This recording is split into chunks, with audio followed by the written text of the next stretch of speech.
네, 고린도전서 6장 19절 말씀 함께 보겠습니다. 함께 읽습니다. 시작. 너희 몸은 너희가 하나님께로부터 받은 바 너희 가운데 계신 성령의 전인 줄을 알지 못하느냐?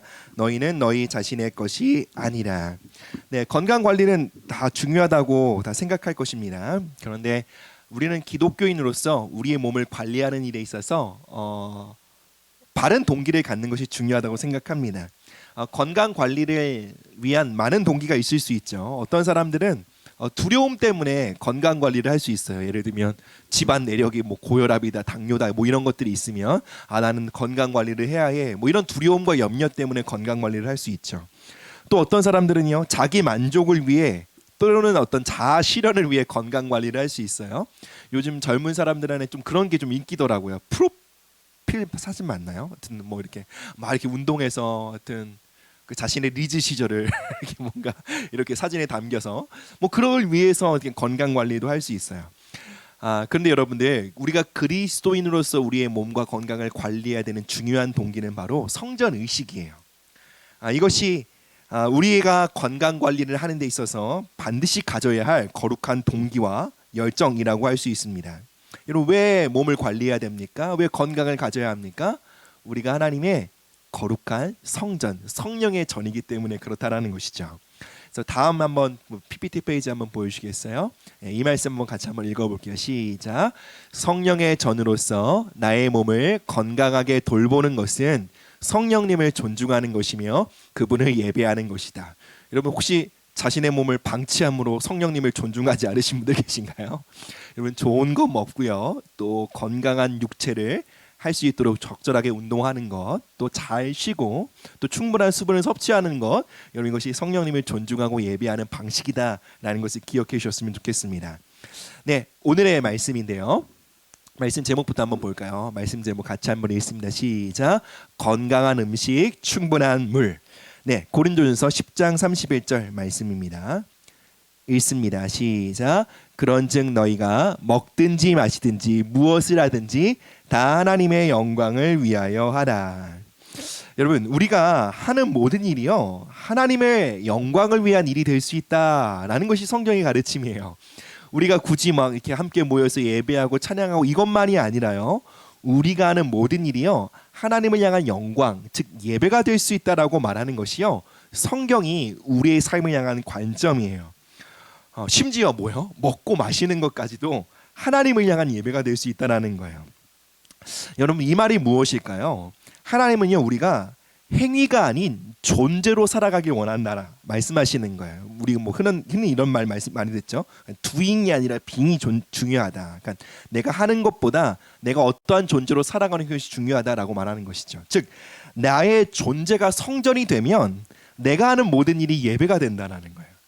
여러분, 우리가 하나님의 성전으로 그 존재로서 살아가기 시작할 때 먹고 마시는 것조차도 하나님이 보시기에 너무 아름다운 일이 된다는 거예요. 여러분, 성경은 이 원리에 대해서 말하고 있죠. 여러분, 먹고 마시는 것이 어떻게 예배가 될까? 우리의 이성적인 판단으로는 잘 이해가 되지 않아요. 왜냐하면 여러분, 먹고 마시는 것처럼 나 중심적인 행위가 어디 있습니까? 먹고 마시는 것처럼 자기 만족을 위한 일이 어디 있겠어요? 그런데 성경은 말하죠. 먹고 마시는 것조차도 하나님을 향한 예배가 될 수 있다라는 것이죠. 어떻게 가능하다고요? 우리가 존재로서 성전이 되어질 때 그것이 가능하다라는 거예요. 만약에 나라는 존재가요, 나를 높이고 나만을 위해서 살아가는, 나라는 우상을 섬기는 우상의 신전이라면, 여러분, 우리는 나의 만족을 위하여 먹고 마실 거예요. 하나님의 뜻과 방식이 아닌 그저 내가 먹고 싶은 대로 내 만족을 위해 먹고 마실 거예요. 그런데 만약에 내가 하나님의 성전이라면요, 우리는 나의 만족이 아닌 하나님의 영광을 위해 먹고 마시게 된다는 거예요. 그 내가 먹고 싶은 대로 내 취향대로 먹고 마시는 것이 아니라 하나님의 뜻대로 먹고 마시게 된다는 거죠. 여러분들, 하나님은요, 우리를 하나님의 성전으로 부르고 계십니다. 그리고 우리가 하나님의 성전으로 회복되어질 때, 여러분, 우리가 하는 모든 일이요, 심지어 먹고 마시는 것조차도 하나님을 향한 예배가 된다라는 것이죠. 여러분, 하나님의 뜻대로 먹고 마시는 것이 무엇일까요? 우리가 하나님의 성전으로서 먹고 마시는 것이 무엇일까요? 여러분 구약의 레위기를 보면요, 레위기 11장, 우리가 참 읽기 싫어하는 성경이 바로 레위기인데, 레위기 11장 그 한 장이 통째로 음식법에 관련된 거예요. 그래서 정결한 음식은 이거고 부정한 음식은 이건데 너희들은 정결한 음식만 먹고 부정한 음식 먹으면 안 돼 라고 말하는 거예요. 그래서 이스라엘 백성들은요, 어떠한 음식은 먹고 어떠한 음식을 먹지 않는 것으로 하나님을 예배했어요. 여러분 구약에서도 하나님을 예배하는 한 방식이 뭐라고요? 무엇을 먹을지 무엇을 먹지 말을지를 결정하고 그것으로 삶을 구별하는 것이 그들이 하나님을 예배하는 방식이었다는 거예요. 여러분 우리는 신약 시대에 살고 있어요. 그래서 길게 설명은 하지 않지만 구약의 음식법을 우리가 지킬 필요는 없죠. 그럼 돼지고기 먹어도 됩니다. 그죠? 근데 오징어, 갑각류 먹어도 됩니다. 하나님이 이 모든 것을 허락하셨어요. 그래서 사도행전에서 베드로의 환상을 통해 하나님께서 이것들을 밝히 보여주셨죠. 자, 그렇다면 신약에서의 음식법은 무엇일까요? 그럼 다 먹어도 될까요? 닥친 대로 먹으면 될까요? 신약에서의 음식법은 이것입니다. 고린도전서 10장 23절이에요. 우리 함께 읽어볼게요. 시작. 모든 것이 가하나 모든 것이 유익한 것은 아니요 모든 것이 가하나 모든 것이 덕을 세우는 것이 아니니. 즉 다 먹을 수 있다라는 거예요. 그러나 모든 것이 유익하지 않다라는 거예요. 모든 것을 다 섭취할 수 있어요. 그러나 모든 것이 덕을 세우는 것이 아니라는 거예요. 덕이 건축물을 세우다라는 것이죠. 그것이 그리스도의 몸이든 아니면 우리의 성전으로서의 우리 자신이든 모든 것을 다 먹을 수 있으나 어떤 것은 우리의 몸을 세우는 데 있어서 방해가 될 수 있다라고 말하고 있는 거예요. 여러분 그렇다면 하나님은요, 우리에게 어떠한 음식을 주길 원하시며 우리가 어떠한 것들을 섭취하길 원하실까요? 특별히 하나님은요, 하나님이 지으신 그대로의 청정 음식을 우리가 섭취하길 원하세요. 또는 하나님이 만드신 겉에 최대한 가까운 상태의 음식을 섭취하길 원하신다라는 거죠. 즉 지나치게 가공된 음식을 섭취하는 것은 하나님이 원하시는 뜻이 아니라는 거예요. 여러분 왜 음식을 가공합니까? 뭐 오랫동안 음식을 보존하기 위해서, 아니면 좀 더 빠르고 편한 방식으로 음식을 먹기 위해서, 아니면 조금 더 자극적이고 무언가 아주 인위적인 맛을 만들기 위해 우리는 가공식품을 만듭니다. 그런데 여러분 그 과정 속에서 어떻게 되죠? 음식물 안에 있는 비타민, 미네랄, 소화 효소들이 제거되고요. 즉 영양가가 없는 음식들이 된다라는 거예요. 그래서 인공적으로 가공된 음식들을 먹게 되면 어떻게 되죠? 영양가는 없어. 그럼 배만 불러. 그럼 비만에 시달리게 되는 거죠. 그리고 다양한 질병들이 일어나게 된다는 거예요. 하나님이 의도하신 바는 뭐라고요? 하나님이 창조하시고 지으신 그대로의 음식, 그 음식물에 최대한 가까운 형태로 우리가 먹고 마시는 것을 하나님이 기뻐하신다는 거예요. 뭐 이 말은 패스트푸드 먹는 게 죄다라고 말하는 것은 아니에요. 말 그대로 모든 것이 가해요. 그러나 모든 것이 유익되지 않는다라는 원리 안에서 말씀드리는 거예요. 이런 불균형적인 식사 또는 어떤 이 가공식품들을 많이 먹으면 어떻게 되냐면 우리 몸에 독소가 쌓인다고 해요. 그리고 이 몸의 독소가 우리에게 제대로 해독되지 않으면 이 독소는 결국은 사람의 피를 탁하게 만들고, 이 더러워진 피는 몸 전체를 순환하면서 전체적인 몸의 기능을 떨어뜨리게 되고 노화를 촉진하게 된다는 거예요. 심지어 한 그 연구 결과에 따르면요, 이 불균형적인 식사를 통해 몸에 노폐물이 쌓이고 독소가 쌓이는 것이 사람의 정신 건강에 어떠한 영향을 미칠까를 연구했어요. 그랬더니 범죄자들의 몸, 그러니까 즉 죄를 짓고 깜빵에 가 있는 범죄자들의 몸에 적게는 2.3kg의 독소, 많게는 9kg의 독성 노폐물이 쌓여 있었다는 거예요. 즉 우리 몸에 독소가 많이 쌓이면 정서적으로도 피폐해진다라는 것을 과학적인 결과로 증명하고 있다는 것이죠. 그리고 몸속에 독소가 점점 쌓일 때에 병명으로는 확인이 안 돼. 그러나 혈관 문제가 생기고 감기에 쉽게 걸리고 중이염이 발생하고 위장 문제, 소화 문제가 생기고요. 어깨나 관절에 문제가 생기고 늘 찌뿌듯하고 피곤할 수 있어요. 이것이 몸에 노폐물이 많이 쌓여 있는 증거일 수 있다는 것이죠. 근데 하나님이 주신 그 청정 음식, 과일과 야채 뭐 이런 것들을 먹게 되면 어떻게 될까요? 몸의 독소가 제거되고요. 깨끗하게 되고 우리의 몸이 알칼리성으로 유지된다는 거예요. 그래서 여러분들 우리의 식단에서 무엇을 필요하다고요? 신선한 야채와 과일들을 비율을 늘려가는 것들이 필요하다는 것이죠. 물론 이것이 엄두가 나지 않을 수 있어요. 오늘 점심에 샐러드를 먹었는데 어떤 사람들은 먹으면서 집에 가면 또 제대로 된 걸 먹어야겠다 뭐 이런 생각으로 오늘 점심을 드셨을 수도 있어요. 뭐 매 식사를 샐러드처럼 드실 수는 없지만 균형 잡힌 식사라고 얘기했을 때 과일과 채소의 비율이 50% 정도가 되는 것이 건강한 식단이라고 말을 해요. 50%면 상당하죠, 그렇죠? 그리고 가능한 튀긴 음식이나 패스트푸드는 피하는 것이 좋죠. 어쩔 수 없이 패스트푸드라든지 안 좋은 걸 먹어야 된다고 했을 때는 물론 감사하는 마음으로 드셔야 해요. 그러나 패스트푸드, 안 좋은 음식들을 먹는 것이 결코 라이프 스타일이 돼서는 안 된다라는 것입니다. 자, 그래서 피해야 할 음식과 또 피하지 말아야 할 음식들, 섭취해야 될 음식들을 한 가지 좀 보기를 원합니다. 자, 여러분들 이것들은 피해야 될 음식이에요. 자, 흰 설탕이에요. 또 흰 설탕이 들어간 음식들이에요. 잼, 젤리, 사탕, 푸딩, 쿠키 이런 거 삼가야 된다는 거예요. 그리고 흰 밀가루, 여러분 흰 밀가루가 뭐죠? 밀가루에서 배아, 즉 뭐라 그러냐, 쌀눈 같은 그 영양가 있는 거 다 제거하는 거예요. 그러니까 실제로 밀가루는 거의 영양분이 없죠. 그러니까 먹으면 배는 불러요. 그러나 몸을 유익하게 하고 또 몸을 건강하게 할 영양소는 빠진 거. 이건 먹지 말라는 거예요. 그러니까 즉 통밀을 먹으라는 거죠. 흰쌀도 웬만하면 피하라는 거예요. 흰쌀이 뭐죠? 쌀눈, 쌀겨. 그러니까 쌀을 지으면 쌀이 이렇게 수확하면 쌀눈과 쌀겨, 쌀 껍질에 가장 많은 영양소가 있는데 그걸 다 타작한 거예요. 다 제거한 거죠. 그래서 그냥 배만 부른 흰쌀. 지나치게 조리된 육류, 뭐 핫도그라든지 소시지라든지 햄 이런 것들을 피하라. 그리고 튀긴 음식을 튀기면서 기름에 튀기면서 화학적인 변화가 일어나기 때문에 튀긴 음식도 피하고 화학 재료가 첨가된 아이스크림, 과자도 피하고 인스턴트 음식 또는 초콜릿, 마가린들은 여러분 절대로 먹지 말라고 말하는 게 아니에요. 삼가야 된다는 거예요. 가하나 덕이 되지 않는다는 것이요. 자, 그렇다면 우리가 먹어야 할 음식들, 섭취해야 할 음식들은 무엇이 있을까요? 설탕 대신 꿀을 가미한 음식들을 드시라라는 거죠. 그리고 정백하지 않은 곡밀, 그러니까 그냥 밀가루보다 통밀. 그리고 우리가 음식거리 찾다 보면 밀가루로 만든 빵이 있고 통밀로 만든 곡물빵이 있죠. 되도록이면 이걸 먹으라는 거예요. 콩, 짬깨, 백미도 먹을 수 있지만 현미보다 백미가 맛있죠. 그러나 현미를 드시라는 거예요. 그리고 청정 야채와 과일, 그리고 신선한 육류, 소시지 이게 아닌데, 신선한 육류 잘못 적었네요.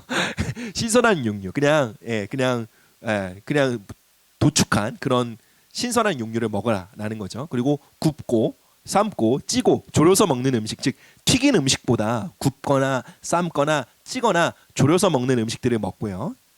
되도록이면 자연 그대로의 가공하지 않은 음식들을 먹으라라고 말하는 것이죠. 여러분들 이런 얘기 들으면 좀 우울해지시나요? 좀 힘든 얘기일 수 있지만 그러나 여러분들 이것이 하나님의 성전으로서 여러분의 몸을 돌보는 방식이라는 거예요. 자, 그래서 마지막으로 건강한 식습관을 위한 몇 가지 조언을 좀 말씀드릴게요. 첫 번째, 절대로 과식하지 마십시오. 그러니까 배부를 지경으로 먹으면 과식입니다. 그리고 먹고 잠이 온다, 그럼 과식이에요. 그러니까 먹었는데 좀 속이 편하다, 가볍다, 그리고 먹었는데 잠이 오지 않는다라는 수준만큼 드셔야 해요. 그리고 자주 먹지 마셔야 해요. 그러니까 너무 조금씩 자주 먹는 것도 좋지 않습니다. 왜냐하면 소화기관이 충분히 쉼을 시간을 가져야 되기 때문에 그렇죠. 식사 간격은 5시간에서 6시간을 유지하는 것이 좋습니다. 그래서 여러분들 내가 점심을 12시에 먹는다. 그러면 아침 몇 시에 먹어야 되죠? 7시에 먹어야 된다는 거예요. 그러니까 아침을 9시에 먹었어. 다시 내가 아침 먹은 것도 소화되지 않았는데 점심에 또 넣어. 그럼 어떻게 될까요? 소화되지 않은 음식물이 안에서 부패가 되죠. 그러면 아침에 뭐 샐러드, 야채, 과일 좋은 것을 먹었어도 소화되지 않은 음식물이 부패돼서 이것이 독소가 되는 거예요. 독소가 된 음식물들은 혈관을 타고 몸 전체를 망가뜨리겠죠. 물론 이것이 정말로 쉽지 않아요. 왜냐하면 우리는 다 뭐 직장 생활이는 루틴한 환경 가운데 있기 때문에 내가 아침을 9시에 먹고 출근했었어도 회사는 12시에 밥을 먹게 되어 있는 거죠. 그래서 쉽지는 않지만 어쨌든 이것을 유지해 가는 것이 중요하다는 거예요. 이것을 놓치면 어떻게 된다고요? 음식물이 흡수되지 않고 노폐물로 바뀌게 되고 독소로 된다라는 거예요. 그리고 되도록이면 야채와 과일의 비율을 늘려가십시오. 그리고 스트레스 받는 마음이 아니라 감사하는 마음으로. 그래서 식사 기도하는 것이 중요하죠. 그래서 내가 이 식사를 하나님 주신 것으로 받고 감사하는 마음으로 식사하라라는 것입니다. 이렇게 식사할 때 여러분들 우리의 몸이 또 하나님의 성전으로 관리가 된다라는 것이죠. 한 번에 하는 것이 쉽지는 않겠지만 그러나 조금씩 이 부분들은 인식하고 훈련해 가셨으면 좋겠어요. 여러분 우리가 음식물을 우리 식단을 관리하는 것에 있어서는 굉장히 많은 절제력이 필요해요. 그리고 훈련이 필요합니다. 그래서 우리가 모두 함께 이 부분을 훈련함으로 하나님의 성전으로서 우리의 몸을 지켜갔으면 좋겠어요. 다음으로 물에 관련된 부분이에요. 우리가 충분한 물을 섭취해야 되는데요. 출애굽기 15장 말씀을 함께 볼 거예요. 굉장히 중요한 말씀인데요. 좀 길기 때문에 제가 조금 줄여왔어요. 우리가 함께 좀 말씀을 보겠습니다. 모세가 여호와께 부르짖었더니 여호와께서 그에게 한 나무를 가리키시니 그가 물에 던지니 물이 달게 되었더라. 이르시되 내가 애굽 사람에게 내린 모든 질병 중 하나도 너희에게 내리지 아니하리니 나는 너희를 치료하는 여호와임이라. 여기서 여호와 라파가 나오는 거죠. 여러분 하나님이요 이스라엘 백성들에게 말씀하시죠. 나는 너희를 치료하는 여호와다. 난 여호와 라파야라고 말씀하십니다. 그리고요 하나님께서요 이스라엘 백성들을 치료하시고 그들에게 건강한 삶을 살아가시도록 하시는 방식이 무엇이었죠? 그들에게 신선한 물, 여기서 물이 달게 되었더라. 좋은 물을 주시는 거였어요. 즉 깨끗한 물을 주시는 것이 바로 하나님이 하나님의 백성들을 치료하고 건강하게 살도록 하시는 하나님의 방식이었다는 거예요. 여러분 이것은 성경적인 원리만이 아니라요. 정말 많은 어떤 과학적인 발표와 증거들이 있죠. 그래서 물은 가장 완벽한 음료수다. 여러분 이것을 증명해내는데 수많은 돈이 쓰였습니다. 그래서 물이 가장 완벽한 음료수라는 거예요. 물이 어떤 작용을 하죠? 소화, 흡수, 신진대사, 노폐물 제거뿐만 아니라 몸의 모든 작용에 물이 다 사용됩니다. 우리가 아는 것처럼 혈액의 5분의 4, 80%가 물이죠. 즉 물이요 우리 몸의 건강을 좌우한다고 해도 이것은 결코 과언이 아닌 것이죠. 그런데 한국의 보건복지부 통계에 따르면 하루에 충분한 수분을 섭취하는 사람들의 비율이 점점 줄어가고 있대요. 사람들이 물을 점점 안 먹기 시작하는 거예요. WTO의 발표에 따르면요. 이렇게 발표를 했어요. 하루 2리터의 물을 마시는 것만으로 인간에게 발생하는 질병의 80%를 예방할 수 있다. 이거 놀라운 발표죠. 그죠? 이 세계보건기구의 발표는 성경의 원리와 매우 일치하는 발표라는 것이죠. 여러분 우리가 깨끗한 물을 마심으로 우리는 혈액을 깨끗한 상태로 유지할 수 있고요. 그러므로 우리가 깨끗한 혈액을 가짐으로 우리는 몸 전체의 밸런스를요 건강하게 유지할 수 있다는 것이죠. 여러분 기억하세요. 언제나 탁한 피는 더러운 피는요 독소가 쌓여 있는 혈액은요 몸에 다양한 질병들을 가져온다는 것이죠. 그리고 특별히 피가 탁해지면 가장 먼저 망가지는 몸의 기관이 무엇일까요? 바로 신장이에요. 신장. 여러분 신장은 저렇게 생겼어요. 하나는 살짝 위에 있고 주먹만한 작은 기관인데요. 여러분 이 조그만한 이 신장이 하루에 몇 리터의 물을 필터링하는 줄 아세요? 200리터의 혈액을 정화해요. 그리고 200리터의 혈액을 정화해서 1.5리터 정도의 그 물만 소변으로 방광을 통해 배출한다는 것이죠. 그래서 24시간 쉬지 않고 일하는 기관이 바로 이 신장이고요. 또 신장은 뭐 웬만큼 망가져서 잘 기능을 몰라요. 확 가면 그때부터 이제 문제가 생겼구나 알게 되는 것이죠. 그래서 여러분은 물을 많이 마시지 않으면 신장 결석이나 신장 감염의 원인이 될 수 있고요. 그리고 이 신장에 몸에 이상이 생기면 고혈압, 빈혈, 식욕부진, 구토, 소화장애, 야뇨증, 수면장애, 피로감, 무기력증 이러한 다양한 증상들이 발생할 수 있다는 것이죠. 그래서 여러분들 충분한 물, 적어도 1.5리터에서 2리터 정도의 물을 마시는 것이 필요합니다. 자, 그러면 물을 마실 때 어떻게 마셔야 되는지 몇 가지 조언을 드리도록 하겠습니다. 하루에 1.9리터 정도의 물을 섭취하시면 돼요. 이것은 그러니까 우리가 흔히 마시는 컵으로 8컵 정도 마시면 돼요. 8컵 상당히 많죠. 대신 식사 전 30분에는 물 마시지 않기. 왜냐면 식사 전에 바로 물을 마시면 소화액이 씻겨내기 때문에. 또 식사 후 2시간 동안은 웬만해서 물을 마시지 않기. 물론 식사를 하면서 조금씩 물을 마실 수는 있어요. 그러나 식사 후 막 물을 벌컥벌컥 들이기 마시는 것은 좋지 않다라는 것입니다. 탈수를 촉진하는 음료가 있죠. 막 카페인이 들어간 음료, 커피, 티, 콜라, 코코아 이런 것들은 삼가라. 절대로 먹지 말라고 말하는 것은 아니에요. 예를 들면 커피 같은 경우는 이뇨작용, 탈수작용을 일으키지만 그러나 한편으로는 심장병을 예방한다거나 좋은 기능도 해요. 그래서 커피는 하루에 한 잔이 적당하고 그 이상 먹지 않는 것이 좋다라는 것이에요. 5번째, 한 번에 너무 많은 물, 한 번에 막 1리터씩 마시는 것 좋지 않아요. 왜냐하면 한 번에 너무 많은 물을 마시면 신장에 과부하가 걸릴 수 있기 때문에 그렇죠.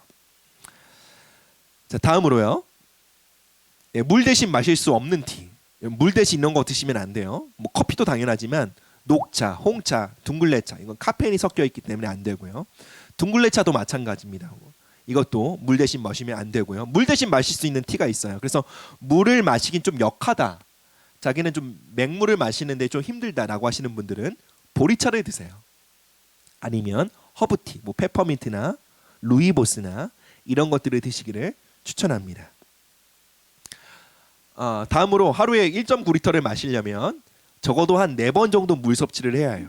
그래서 아침에 일어나서 종이컵이 여러분 한 200cc 정도 되거든요. 그러니까 종이컵보다 조금 더 많은 양을 먹어야 해요. 그래서 한 190ml 되는데 한 250리터 정도 밀리리터 마셔야 되니까 우리가 흔히 쓰는 물컵으로 2컵 마시고 점심 식사하기 3-40분 전에 또 2컵, 저녁 식사하기 전에 2컵, 자기 전에 3-40분 전에 2컵 정도 마시면 그 하루에 충분한 물을 섭취했다라고 할 수 있어요. 대신 뭐 오늘 좀 땀을 흘렸다라고 한다 그러면 2리터보다 조금 더 마셔야겠죠.